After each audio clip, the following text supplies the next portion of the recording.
Kaixo, eguerdion, Julen Zulaika naiz, eta hemen gaude Zarauzko Elkano auzoan, Ametxola etxalde ekologikoan. Gaurko honetan, porruak erakutsiko dizkizuet.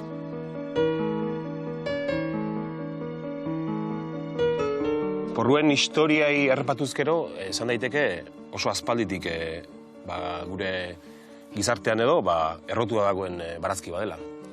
Esaten da, Ekialdean eta Egipton duela ja milaka urte batzuk landatzen zutela.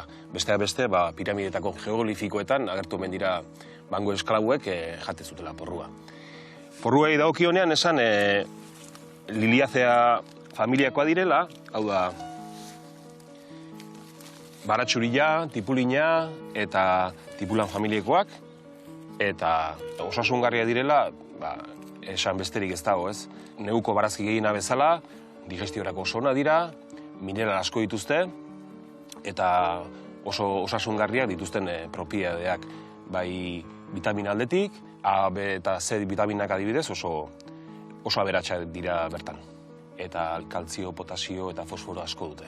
Jatorrian euskal kulturan esan daiteke, gastronomian oso ezaguna direla, ezta? Saltsak egiteko, porru salda, agian gauza tipikoena, gordinik ere ensaladan jan daiteke, eta gero tipula eta baratxuekin nahastuta edozein saltsa egiteko, edozein egiteko, pastela ere egin daiteke, porruen pastela, eta vinagretarekin ere esparragoen estilora egin daiteke, eta oso jakifina da, goxoa, osasungarri izateaz gain.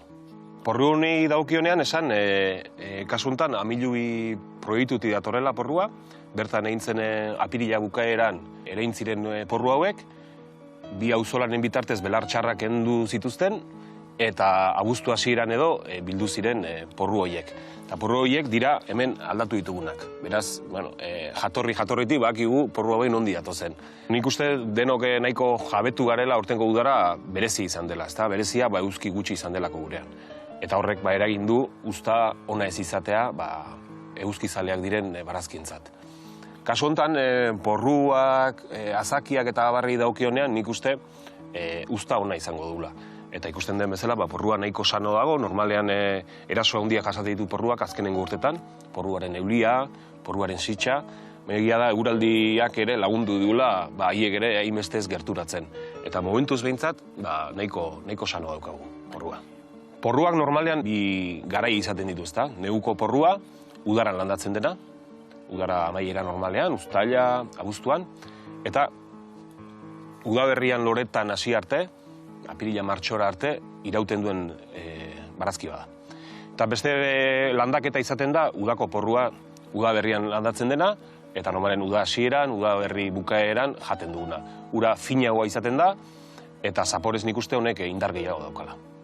Eta gure kasuan bezala ekoizpen ekologikoa izan da, sano dauden porrua dira, inungo tratamentu kimikorik gabeak, horrek ere bere lana ekartze ditu, bestea belartxarrak eskuzkendu behar ditugulako, baina zapore aldetik nik uste oso fina dela, eta eozer gauzari bota ezkero, indarra handia ematen diola, ezta? Fintasun horrek. Eta esan, dena jaten dela, askotan ohitura daukagu ostoak entzeko, baina ostoak ere, bai purean eta saldetan, nik uste erabiltzeko modukoa direla. Gure proiektuari daukionean, esan, normalean bi hildo nagusi ditugula, barazkiaz gain fruta pixkat egiten dugu baita ere, eta sagartzukoa ere bai. Eta salmentai daukionean, otarrak asteko otarrak egite ditugu, bai Zarauzko talde bat daukagu eta Orion beste bat, konsumo taldeak, eta astero dagoenetik ematen diogu, alik eta otarrik ederrena, ezta?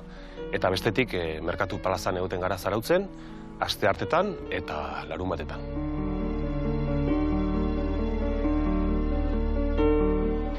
Amaiera iritsi zaigu, eskerrik asko, hona etortzeagatik, nahi duzunen arte, ondo segi eta mila esker.